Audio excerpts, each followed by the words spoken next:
হাতির ঝিলে নৌপথ সম্প্রসারণ পরিকল্পনা সরকারের। উড়াল সড়ক সেতুর মাধ্যমে যুক্ত হবে 3টি লেক। 1000 কোটি টাকার প্রকল্প বাস্তবায়ন হবে 2 বছরে।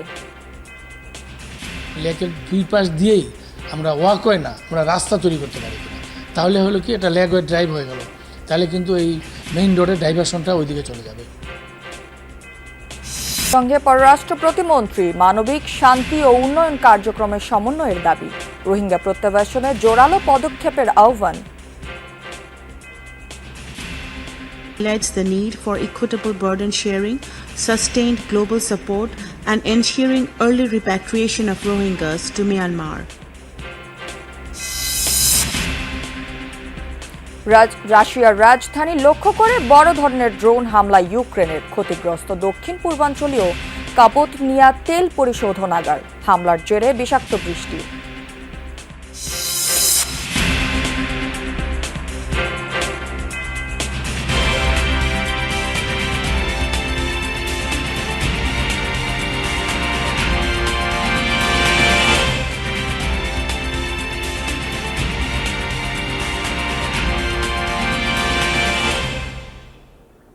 দর্শক আমন্ত্রণ যমুনা নিউজে। আপনাদের সাথে আমি আছি রাহেলা জ্যোতি। এতক্ষণ শিরোনাম দেখছিলেন, এবার থাকছে পুরো খবর। হাতির ঝিল, গুলশান ও বনানী লেকের মধ্যে নিরবচ্ছিন্ন সংযোগ তৈরি করা হবে। লেকগুলোর মাঝে যেখানে সড়ক তৈরি হয়েছে সেখানে উড়াল সড়ক তৈরির প্রকল্প নিচ্ছে সরকার। এতে করে 3টি লেকেরই পুরোটা জুড়ে নৌ চলাচল সম্ভব হবে। একই প্রকল্পের মাধ্যমে খনন হবে ঝিল আর লেকগুলো। তৈরি হবে ভূগর্ভস্থ পয়ঃনিষ্কাশন লাইন, যা মধ্য ঢাকার পুরো এলাকার পয়ঃবর্জ্য সরবরাহ করবে দাসেরকান্দি ট্রিটমেন্ট প্ল্যান্টে। 1000 কোটি টাকার এই প্রকল্পটি বাস্তবায়ন করা হবে 2 বছরের মধ্যে। রাকিব হাসানের ছবিতে শাকিল হাসানের রিপোর্ট। প্রাচীন ঢাকার মধ্যভাগে নড়াই নদী ছিল যোগাযোগের প্রধান মাধ্যম। পরে নদীটি মৃতপ্রায় হয়ে ঝিলে রূপান্তর হয়। 2013 সালে একটি প্রকল্পের মাধ্যমে হাতির ঝিল সংস্কার করা হয়। সড়কের পাশাপাশি স্থাপন করা হয় নৌ যোগাযোগ। কিন্তু লাগোয়া গুলশান ও বনানী লেকের মাঝ বরাবর তৈরি সড়কের কারণে বড় একটা অংশ রয়ে গেছে নৌ চলাচলের বাইরে। সরকার এসব জায়গায় সেতু তৈরি করে নৌ চলাচল বিস্তৃত করার পরিকল্পনা নিয়েছে। লেকের দুই পাশ দিয়েই আমরা ওয়াকওয়ে না, আমরা রাস্তা তৈরি করতে পারি কিনা, তাহলে হলো কি এটা লেকওয়ে ড্রাইভ হয়ে গেল, তাহলে কিন্তু এই মেইন রোডের ডাইভারশনটা ওইদিকে চলে যাবে। এবং এগুলোর উপর দিয়ে ওভারপাস রাস্তা হবে। হ্যাঁ, এই যে গুলশান 1-এর যে মোড়টা, এটা 2 দিকে ডাইভারশন হয়ে যাবে। এবং এই যে বাড্ডা যে লিঙ্ক রোডটা আছে, ওখানে যে বন্ধ করে দেওয়া হয়েছে, এটাকে বাইপাস করে এটা উপর দিয়ে যাবে, এটা নিচ দিয়ে এটা ট্যাক্সি চলবে। বর্তমানে 5টি টার্মিনালের মাধ্যমে হাতির ঝিল এবং গুলশান লেকের আংশিক এলাকায় নৌ চলাচল সুবিধা পাচ্ছেন নাগরিকরা। প্রতিদিন 8-10 হাজার যাত্রী পরিবহন করতে পারে নৌযানগুলো। এফডিসি স্টেশন থেকে হাতির ঝিল, গুলশান লেক হয়ে এখন নৌযানগুলো চলাচল করতে পারে এই গোদারাঘাট পর্যন্ত। হাতির ঝিল, গুলশান লেক আর বনানী লেক সংযোগ প্রকল্প বাস্তবায়িত হলে নৌযানগুলো এই গুলশান লেক ধরে চলাচল করতে পারবে বারিধারা পর্যন্ত। অন্যদিকে বনানী লেকে নৌযানগুলো চলাচল করতে পারবে গুলশান সোসাইটি জামে মসজিদ পর্যন্ত।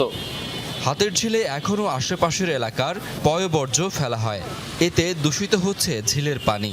অথচ আফতাবনগরের কাছেই 3500 কোটি টাকা ব্যয়ে নির্মিত 50 কোটি লিটার পয়ঃবর্জ্য পরিশোধনের ক্ষমতা সম্পন্ন দাসেরকান্দি পয়ঃশোধনাগারটি অলস পড়ে আছে। কিন্তু পয়ঃবর্জ্য সরবরাহের জন্য পাইপলাইন তৈরি করা হয়নি। একই প্রকল্পের অধীনে এই পাইপলাইনও তৈরি করবে সরকার। গুলশান বনানীর যত সুয়ারেজ লাইন যেগুলো আপনার লেকে গিয়েছে, এগুলো সব আপনার কানেক্ট করে একদম পাইপলাইনের মাধ্যমে, আন্ডারগ্রাউন্ড পাইপলাইনের মাধ্যমে সব দাসেরকান্দি নিয়ে যাওয়া। নৌপথ এবং পয়ঃবর্জ্য পাইপলাইন তৈরির প্রকল্পটি 2 বছরে বাস্তবায়ন করা হবে। যদিও এই নেটওয়ার্ক তৈরি জটিল এবং ব্যয়বহুল বলে মনে করেন নগর পরিকল্পনাবিদ অধ্যাপক আদিল মোহাম্মদ খান। এই নেটওয়ার্কটা তৈরি করার ক্ষেত্রে অবশ্যই তার অগ্রপশ্চাৎ ভাবা উচিত এবং সেটা তৈরি করতে গেলে কি পরিমাণ শুধু প্রকল্পের খরচ না, প্রকল্পের বাইরেও তার এক্সটার্নাল কস্টিং আছে, সেটা নিয়ে আলাপ করে সেটা বাস্তবতার নিরিখে তার পরবর্তীতে সেটা ফিজিবল হলে তখনই আগানো উচিত। হাতিরঝিল দূষণ থেকে রক্ষায় আইনও সংশোধন করা হয়েছে। এখন থেকে গুলশান বনানীতে নতুন বাড়ি তৈরির অনুমোদনের জন্য পয়ঃশোধনাগার তৈরি বাধ্যতামূলক করা হয়েছে। যেসব ভবনে নেই 2 বছরের মধ্যে তা তৈরি করতে হবে, নইলে গুনতে হবে জরিমানা। শাকিল হাসান, যমুনা নিউজ, ঢাকা। বিশ্বকাপে প্রথম দল হিসেবে শীর্ষ 32-এ উঠল মেক্সিকো। রোমাঞ্চকর লড়াইয়ে এই গ্রুপে দক্ষিণ কোরিয়াকে 1-0 গোলে হারানোর মধ্য দিয়ে বিশ্বকাপের 2 ম্যাচে জয় পেল হোস্টরা। 50 মিনিটে ম্যাচের একমাত্র ও জয়সূচক গোলটি করেন মিডফিল্ডার লুইস রোমো। ম্যাচের গুরুত্বপূর্ণ মুহূর্তে নিখুঁত ফিনিশিংয়ে দলকে এগিয়ে দেন তিনি। শেষ মুহূর্তে ম্যাচ বাঁচিয়ে দেন গোলরক্ষক রাউল রেঙ্গেল। ইনজুরি টাইমে দারুণ ডাবল সেভ করে দক্ষিণ কোরিয়ার সমতা ফেরানোর সুযোগ নষ্ট করে দেন তিনি। রক্ষণ ও আক্রমণে ভারসাম্য রেখে ম্যাচ নিয়ন্ত্রণে রাখে মেক্সিকো। শেষ পর্যন্ত 1 গোলের জয় নিয়ে নকআউট পর্ব নিশ্চিত করল হোস্টরা। বি গ্রুপের আরেক ম্যাচে জোনাথন ডেভিডের হ্যাটট্রিকে বিশ্বকাপ ইতিহাসে প্রথম জয় পেয়েছে কানাডা। 9 জনের দলে পরিণত হওয়া কাতারকে 6-0 গোলে বিধ্বস্ত করেছে স্বাগতিক দেশটি। ম্যাচের শুরু থেকেই গোল পেতে থাকে কানাডা। 16 মিনিটে কাইল লারিনের গোলে এগিয়ে যায় কানাডা। এরপর 29 মিনিটে স্কোর শিটে নাম তোলেন জোনাথন ডেভিড। 33 মিনিটে লাল কার্ড দেখে মাঠ ছাড়েন কাতারের হোমাম আহমেদ। প্রথমার্ধের ইনজুরির সময়ে নিজের দ্বিতীয় আর দলের তৃতীয় গোল করেন ডেভিড। ম্যাচের 53 মিনিটে কানাডার ইসমাইল কোনেকে ভয়াবহ এক ফাউল করে লাল কার্ড দেখে কাতারের মাদিবো মাঠ ছাড়লে 9 জনের দলে পরিণত হয় দেশটি। এরপর আরও 3 গোল দেয় কানাডা। 64 মিনিটে নাথান সালিভা, 75 মিনিটে আত্মঘাতী গোল করেন মানাই। আর ম্যাচের ইনজুরির সময়ে ডেভিড হ্যাট্রিক পূর্ণ করলে 6-0 গোলের বড় জয় পায় কানাডা। গ্রুপ বি এর ম্যাচে রাতে বড় জয় পেয়েছে সুইজারল্যান্ড। সুইসরা 4-1 গোলে হারিয়েছে বসনিয়াকে। বসনিয়ার বিপক্ষে ফেভারিট হিসেবে মাঠে নামে সুইজারল্যান্ড, কিন্তু কিছুতেই গোল আসছিল না। তবে ম্যাচে 71 মিনিটে বদলি হিসেবে ইয়োহান মানজাম্বি ও রুবেন ভার্গাসকে মাঠে নামান কোচ মুরাদ ইয়াকিন। সাফল্য আসে মুহূর্তেই। মাঠে নামার 3 মিনিট পরই সুইসদের লিড এনে দেন ইয়োহান মানজাম্বি। পিছিয়ে পড়ে আবার 10 জনের দলে পরিণত হয় বসনিয়া।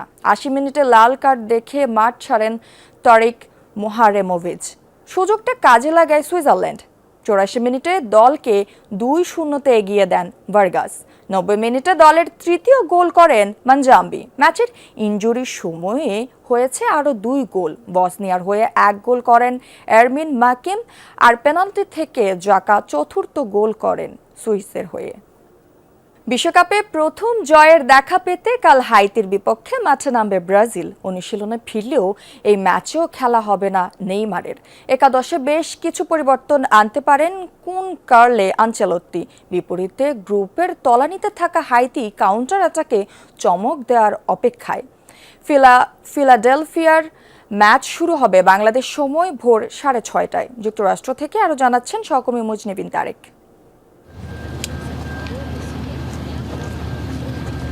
গ্রুপ চ্যাম্পিয়ন হওয়ার মিশনে নেইমারকে না পাওয়ার হতাশা নিয়ে হাইতির বিপক্ষে লড়তে হবে ব্রাজিলকে, যে কারণে নিউ জার্সি ছেড়ে দল মাগলাহেস ও রাফিনিয়াকে নিয়েও সতর্ক ব্রাজিল শিবির। ইবানেজের পরিবর্তে শুরুর একাদশে দেখা যেতে পারে দানিলোকে। তবে মরক্কোর বিপক্ষে হতাশ করলেও মাঝমাঠে কাসিমিরোর জায়গা পাকে। মাঝমাঠে লুকাস পাকেতার পরিবর্তে লুইস হেনরিককে নামিয়ে চমক দেখাতে পারেন কোচ কার্লো আনচেলত্তি। হাইতির বিপক্ষে বড় জয় পেতে 4-2-4 ফরমেশন বেছে নিতে পারেন এই ইতালিয়ান মাস্টারমাইন্ড। আর যে ছকে স্পটলাইট থাকবে আগের ম্যাচের গোলদাতা ভিনিসিয়াস জুনিয়রের দিকে। tenho a experiência para poderlo manejar. প্রথম ম্যাচের পারফরমেন্সে আমি সন্তুষ্ট নই, তাই হাইতির বিপক্ষে মূল ম্যাচে একাদশে পরিবর্তন আসবে। হাইতি শারীরিকভাবে অনেক শক্তিশালী এবং সুশৃঙ্খল রক্ষণভাগের দল। তাদের লম্বা সেন্ট্রাল ফরওয়ার্ড আমাদের জন্য বিপজ্জনক হতে পারে। Porque o primeiro jogo দীর্ঘ 54 বছর পর বিশ্বকাপ খেলতে আসা হাইতি নিজেদের প্রথম ম্যাচে স্কটল্যান্ডের কাছে হেরেছে 1-0 গোলে। পরাজয় সঙ্গী হলেও প্রতিপক্ষের গোল মুখে 15টি শট নিয়েছে তারা। আর ব্রাজিলের আক্রমণের সামনে ভরসা হতে পারেন ডিফেন্ডার হ্যানেস ডেলক্রোয়া। সেক্ষেত্রে বাস পার্কিং বা রক্ষণাত্মক কৌশলের সঙ্গে গতিময় কাউন্টার অ্যাটাকে ব্রাজিলকে চমকে দেওয়ার চেষ্টা থাকবে ক্যারিবিয়ান প্রতিনিধিদের। সি গ্রুপে 3 পয়েন্ট নিয়ে শীর্ষে স্কটল্যান্ড, মরক্কোর সমান 1 পয়েন্ট ব্রাজিলের, তলানিতে হাইতি। র্যাঙ্কিংয়েও সেলেসাওদের চেয়ে 81 ধাপ পিছিয়ে ক্যারিবিয়ান দেশটি। সবশেষ 1978 বিশ্বকাপে নিজেদের প্রথম 2 ম্যাচে জয়বঞ্চিত ছিল ব্রাজিল। এবার সে সংখ্যা কিছুটা কম। হাইতির বিপক্ষে কখনোই হারেনি সেলেসাওরা। 7-1 গোলের জয়জামান আছে, 6-0 ব্যবধানের জয়ও আছে। তবে গ্রুপ চ্যাম্পিয়ন হতে হলে হাইতির বিপক্ষে জিততে হবে বড় ব্যবধানে। বিপরীতে নকআউট স্টেজে যেতে হলে জয়ের কোনো বিকল্প নেই হাইতির সামনে। মুজরাবিন তারেক, যমুনা স্পোর্টস, যুক্তরাষ্ট্র। বেসামরিক জনগণের সুরক্ষা, আন্তর্জাতিক মানবিক আইন সমুন্নত রাখা ও রোহিঙ্গা প্রত্যাবাসনে জোরালো বৈশ্বিক পদক্ষেপের আহ্বান জানিয়েছেন পররাষ্ট্র প্রতিমন্ত্রী শামা ওবায়েদ ইসলাম। নিউ ইয়র্কে জাতিসংঘ সদর দপ্তরে অনুষ্ঠিত ইকোসক হিউম্যানিটেরিয়ান অ্যাফেয়ার্স সেগমেন্টের উচ্চ পর্যায়ের প্যানেল আলোচনায় এই আহ্বান জানান তিনি। প্রতিমন্ত্রী আন্তর্জাতিক মানবিক আইন লঙ্ঘনের জন্য জবাবদিহিতা নিশ্চিতের কথা বলেন। নারী ও কিশোরীদের বিরুদ্ধে প্রযুক্তি নির্ভর হয়রানি ও অপব্যবহারের বিষয়টি তুলে ধরে। এ সময় প্রতিমন্ত্রী রোহিঙ্গা নারী ও কিশোরীদের ওপর চলমান অর্থায়ন সংকটের নেতিবাচক প্রভাব নিয়ে গভীর উদ্বেগ প্রকাশ করেন। তিনি রোহিঙ্গা সংকটের টেকসই সমাধানে আন্তর্জাতিক সহযোগিতা অব্যাহত রাখার উপর গুরুত্ব আরোপ করেন। একই সাথে আহ্বান জানান তাদের নিজ দেশ মিয়ানমারে দ্রুত প্রত্যাবর্তনের। Regardless of where they occur or who commits them. Bangladesh continues to shoulder as a severe and protracted burden. We host over 1 million forcibly displaced Rohingya, providing shelter and basic support despite significant constraints. This grim reality highlights the need for equitable burden sharing, sustained global support, and ensuring early repatriation of Rohingyas to Myanmar.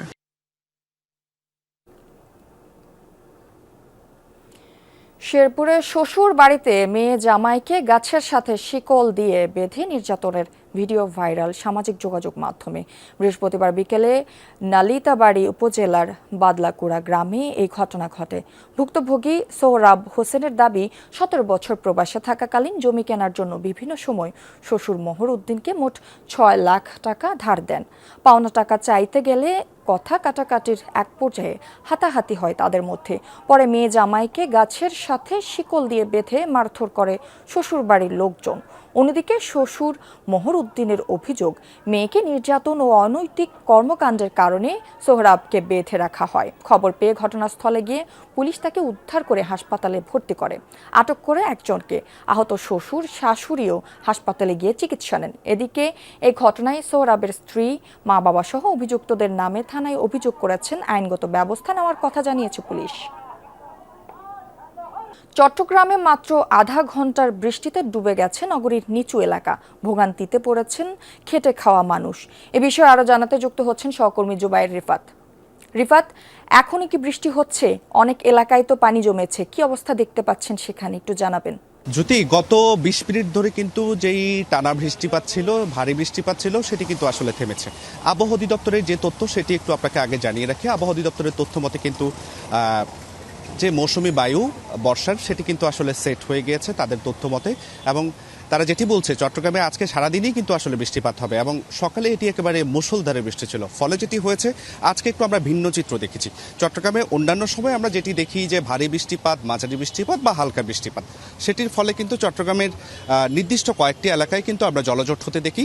তবে আজকের চিত্র একটু ভিন্ন। আজকে আধা ঘন্টা থেকে 40 minute, সেটি 50 মিনিট বড়জোর স্থায়ী ছিল। সেই 50 মিনিটের যেই ভারী বৃষ্টিপাত আবহাওয়া অধিদপ্তরের তথ্য মতে 6.3 মিলিমিটারের বৃষ্টিপাত, সেই 3 মিলিমিটারের বৃষ্টিপাতে কিন্তু নগরীর যে নিচু এলাকা, অধিকাংশ নিচু এলাকা তলিয়ে গেছে। আমরা এই জায়গাটিতে আস্তে আস্তে দেখছিলাম আসলে চট্টগ্রাম শহরের আগ্রাবাদ মোড়, চট্টগ্রাম শহরের হালি শহর, প্রধান যে সড়কগুলো রয়েছে জিসির মোড়, ওয়াসার মোড় এবং শিল্পকলার আশেপাশে এবং চকবাজারের বৌদ্ধ মন্দির এলাকা, চট্টগ্রামের একেবারে পানিতে তলিয়ে যাওয়া যে এলাকাটি হিসেবে পরিচিত সেটি হলো কাতালগঞ্জ এলাকায়, যে এই মুহূর্তে যেটি আসলে ক্যামেরার ফ্রেমে দেখতে পাচ্ছেন।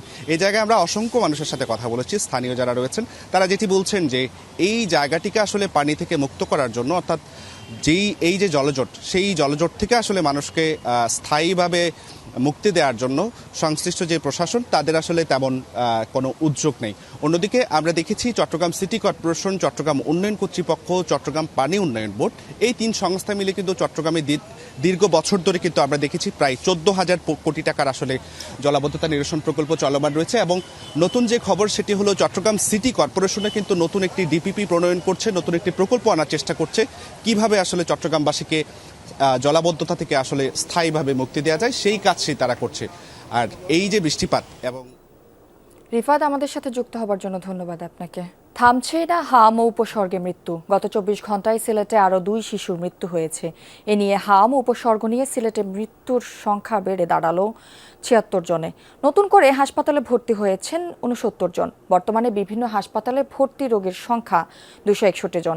এছাড়া হামে আক্রান্ত রোগীদের ভিড় রয়েছে ময়মনসিংহ, বরিশাল, চট্টগ্রাম, রাজশাহী, রংপুর ও খুলনার বিভিন্ন হাসপাতালে। কোথাও কোথাও আইসোলেশন ওয়ার্ডে শয্যা সংকট হওয়ায় রোগী ও স্বজনদের ভোগান্তি বেড়েছে। তবে হাম নিয়ে আতঙ্কিত না হওয়ার আহ্বান জানাচ্ছেন চিকিৎসকরা। রাজধানীর কৃষিবিদ ইনস্টিটিউশনে ইনকামিং লিডার্স ট্রেনিং সেমিনারে কথা বলছেন শিক্ষামন্ত্রী ডক্টর আনম এহসানুল হক মিলন। সরাসরি যাচ্ছি সেখানে। উনি 15% ট্যাক্স দিয়ে দিয়েছেন যে পাবলিক বা যদি কেউ ইম্পোর্ট করে electric vehicle it would be 15%।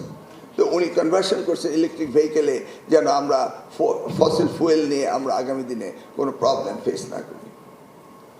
আজকে এখানে যারা সুধীজন রয়েছেন তাদের সকলকে বলবো আমরা সকলে মিলে আগামীর বাংলাদেশ গড়ে তুলব।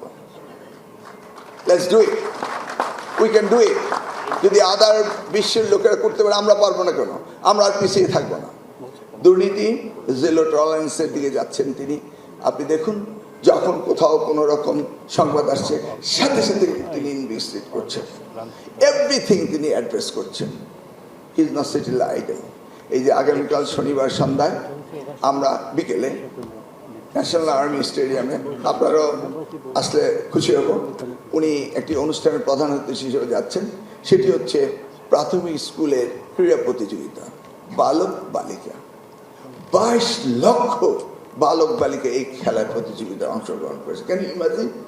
পৃথিবীর কোনো দেশে 22 লক্ষ বালক বালিকা, তাদের বয়স লেস দেন 11, তারা এই প্রতিযোগিতায় অংশগ্রহণ করেছে। উনি উৎসাহিত করেছেন। একদম ইউনিয়ন পর্যায়ে থেকে প্রতিযোগিতা শুরু হয়েছে। ইউনিয়ন পর্যায়ে আমার এখানে 171টি স্কুল প্রতিযোগিতায় অংশগ্রহণ করেছে কচুয়ায়। মেহেরপুরের বুড়িপোতা সীমান্ত দিয়ে 4 জনকে পুষিনের চেষ্টা করেছে বিএসএফ। এ বিষয়ে আরো জানাতে যুক্ত হচ্ছেন সহকর্মী রামিজ আহসান। রামিজ, পুষিনের বিষয়ে কি বলছে বিজিবি? সীমান্তের নজরদারি কেমন দেখছেন? আমরা যেটুকু শুনতে পেরেছি এখন পর্যন্ত মেহেরপুর সদর উপজেলার বুড়িপোতা ইউনিয়নের খালপাড়া সীমান্ত দিয়ে 4 জনকে পুশিং করার চেষ্টা করেছে ভারতীয় সীমান্তরক্ষী বাহিনী বিএসএফ। আমরা যেটুকু জানতে পেরেছি স্থানীয়রা যখন পুশিং করার চেষ্টা করে স্থানীয়রা প্রতিরোধ করার চেষ্টা করে এবং স্থানীয়রা বিজিবিকে খবর দেয়। বিজিবিকে খবর দেওয়ার পরপরই তারা সীমান্তে চলে আসে এবং সীমান্তে আসার পর তাদেরকে সেখান থেকে ভারতীয় সীমান্তের অভ্যন্তরে অর্থাৎ তার কাঁটাতারের এপারে তাদেরকে পাঠিয়ে দেওয়া হয় এবং এখন পর্যন্ত যে পরিস্থিতি আমরা দেখতে পাচ্ছি তাদেরকে ওই পাশে দেওয়াটা ভারতীয় সীমান্তের অভ্যন্তরে তারা অবস্থান করছে বলে আমরা নিশ্চিত হয়েছি। তবে এখন পর্যন্ত তারা কোথায় আছে কিভাবে আছে সেটা আমরা নিশ্চিত না, কারণ এখানে কাউকে আমরা খুঁজে পাইনি এখন পর্যন্ত। আমরা যতটুকু জানতে পেরেছি স্থানীয়দের মুখ থেকে। আরেকটা বিষয় আপনাকে জানিয়ে রাখি, এর মধ্যে 3 জন নারী ছিলেন, 1 জন পুরুষ ছিল। তো আমরা একটু কথা বলার চেষ্টা করবো স্থানীয়দের সঙ্গে, তারা কি বলছেন। কখন তারা এসেছিলেন এবং তারা কখন দেখেছিল সেটা জানার চেষ্টা করব। কখন এসেছিল বলে আমরা জানতে পেরেছেন, কতজন এসেছিল ওরা? 6টা বা 6:30টার ভিতরে, 6টা 6:30টা। কতজন ছিল সেখানে? মানে 4 জন ছিল, আমরা যতটুকু জানতে পেরেছি 4 জন ছিল, 3 জন মহিলা এবং 1 জন পুরুষ। আপনাকে জানিয়ে রাখি, এখন পর্যন্ত আমরা যেটি জানতে পেরেছি এখানে মোট 4 জনকে পুশিং করার চেষ্টা করা হয়েছিল। তো এখন পর্যন্ত আমরা কাউকে দেখতে পাইনি এই এলাকাতে। বিজিবি কঠোর অবস্থানে আছে, পাশাপাশি স্থানীয়রা এখানে উপস্থিত আছে। তো এই ছিল মেহেরপুরের এখনকার অবস্থা। রামিজ, আপনাকে ধন্যবাদ। ইরানের ওপর থেকে নৌ অবরোধ পুরোপুরি তুলে নিয়েছে যুক্তরাষ্ট্র। মার্কিন ভাইস প্রেসিডেন্ট জেডি ভ্যান্স দিয়েছেন এই ঘোষণা। জানান, ইরানের বন্দরমুখী জাহাজ চলাচলে আর কোনো বাধা নেই। একই সাথে সচল হয়েছে হরমুজ প্রণালীও। ইরানের সুপ্রিম ন্যাশনাল সিকিউরিটি কাউন্সিলের এক বিবৃতিতে বলা হয়, তেহরান ওয়াশিংটন সমঝোতা স্মারক অনুযায়ী হরমুজ প্রণালী দিয়ে জাহাজ পারাপারে দ্রুত অনুমোদনের ব্যবস্থা করবে দেশটির পারস্য উপসাগর প্রণালী কর্তৃপক্ষ। বিবৃতিতে আরও বলা হয়, ইসলামাবাদ সমঝোতা স্মারকের আওতায় পরিচালিত হবে মাইন অপসারণের কার্যক্রম। তবে জাহাজগুলোকে কর্তৃপক্ষ নির্ধারিত পথ ও সময়সূচি অনুসরণের পরামর্শ দেওয়া হয়েছে। এর আগে মার্কিন সেন্টকম জানায়, হরমুজ প্রণালীতে সামুদ্রিক নিরাপত্তা হুমকির মাত্রা কমিয়ে মধ্যম পর্যায়ে আনা হয়েছে। আজ রাতে সুইজারল্যান্ড যাচ্ছেন না মার্কিন ভাইস প্রেসিডেন্ট জেডি ভ্যান্সও। হোয়াইট হাউস জানিয়েছে, ইরানের সাথে আলোচনা পরিকল্পনা চূড়ান্ত না হওয়ায় নেওয়া হয়েছে এমনটাই সিদ্ধান্ত। এক মুখপাত্র জানান, বৈঠকের বিষয়গুলো সহজ বা পূর্বানুমানযোগ্য নয়। কারিগরি ব্যবস্থাপনা সহ খুঁটিনাটি খতিয়ে দেখা হচ্ছে। সবকিছু ঠিকঠাক না হওয়ায় পরিকল্পিত সুইজারল্যান্ড সফর বাতিল করেছেন ভ্যান্স। এর ফলে সদ্য স্বাক্ষরিত সমঝোতা স্মারক এর অধীনে ইরানের সাথে পরবর্তী দফার আলোচনার সময়সূচি নিয়ে তৈরি হয়েছে অনিশ্চয়তা। এর আগে এক সংবাদ সম্মেলনে মার্কিন ভাইস প্রেসিডেন্ট নিজেও জানান, আসন্ন কারিগরি পর্যায়ের আলোচনার পরিকল্পনা এখনো চূড়ান্ত হয়নি। তবে যুক্তরাষ্ট্রের প্রতিনিধি দল প্রথম সুযোগে যাত্রার জন্য প্রস্তুত রয়েছে। help strengthen mutual trust, accurate, and it's going to be good for the entire world. যুক্তরাষ্ট্র সমঝোতা স্মারক লঙ্ঘন করলে কোনোভাবে ছাড় দেবে না ইরান। আগের চেয়েও শক্ত আঘাত পেতে হবে তাদের, এমন হুঁশিয়ারি বার্তা দিয়েছেন ইরানের পার্লামেন্টের স্পিকার ও প্রধান আলোচক মোহাম্মদ বাগের কালিবাফ। এক্স হ্যান্ডেলে দেওয়া পোস্টে বলেন, প্রতিপক্ষ যদি অসৎ উদ্দেশ্য প্রদর্শন, চুক্তিভঙ্গ এবং অতিরিক্ত দাবি করলে শত্রুকে কঠোর ও বিধ্বংসী জবাব দিতে দ্বিধা করবেন না তেহরান। আরও বলেন, যুদ্ধের সময় তারা একবার কঠিন আঘাত পেয়েছিল, আবার সেই পথ বেছে নিলে আরও কঠোর আঘাতের মুখোমুখি হতে হবে। কালিবাফ জানান, চুক্তির শর্ত কার্যকরের বিষয় তদারকিতে সর্বোচ্চ নেতার নির্দেশ মেনে চলা হবে। রাশিয়ার রাজধানী লক্ষ্য করে ব্যাপক হামলা চালিয়েছে ইউক্রেন। ছোড়া হয়েছে প্রায় 200 ড্রোন। সরাসরি আঘাত হেনেছে রাজধানীর দক্ষিণ পূর্বাঞ্চলীয় কাপোথনিয়া তেল পরিশোধনাগারে। বিস্ফোরণে উড়ে যায় স্থাপনাটির একটি ট্যাঙ্কের একাংশ। এতে বড় ধরনের আগুনের সূত্রপাত ঘটে শোধনাগারটিতে। হামলার জেরে অঞ্চলটিতে বিষাক্ত কালো তেল বৃষ্টিপাতের খবর মিলেছে। এছাড়াও মস্কোর একাধিক আবাসিক ভবনেও আঘাত হেনেছে ইউক্রেনীয় ড্রোন। গেল 24 ঘন্টায় ইউক্রেনের ছোড়া 1000-এরও বেশি ড্রোন ও অন্তত 4টি ক্রুজ মিসাইল ভূপাতিতের দাবি করেছে রুশ প্রতিপক্ষ মন্ত্রণালয়। 5 মাসের ব্যবধানে আবারও বন্দুক হামলার শিকার নাইজারের বৃহত্তম বিমানবন্দর। বৃহস্পতিবার এয়ারপোর্টটিতে বন্দুক দিয়ে এলোপাতাড়ি গুলি চালায় জঙ্গি গোষ্ঠী JNIM এর বেশ কয়েকটি অস্ত্রধারী। এসব পাল্টা হামলায় প্রাণ গেছে কমপক্ষে 35 জনের। কর্তৃপক্ষ জানিয়েছে, নিহতদের মধ্যে 22 জন হামলাকারী, 11 জন সেনা ও 2 বেসামরিক নাগরিক রয়েছেন। হামলার দায় স্বীকার করেছে আল কায়েদা ঘনিষ্ঠ গোষ্ঠী JNIM। ঘটনাস্থল থেকে আটক করা হয় 20 সন্দেহভাজনকে। জব্দ করা হয় RPG লঞ্চার, AK-47 রাইফেল, বিস্ফোরক, গ্রেনেড সহ ভারী অস্ত্র ও সরঞ্জাম। জানুয়ারিতেও জঙ্গি গোষ্ঠীটির হামলার শিকার হয় দিউরি হামানি আন্তর্জাতিক বিমানবন্দর।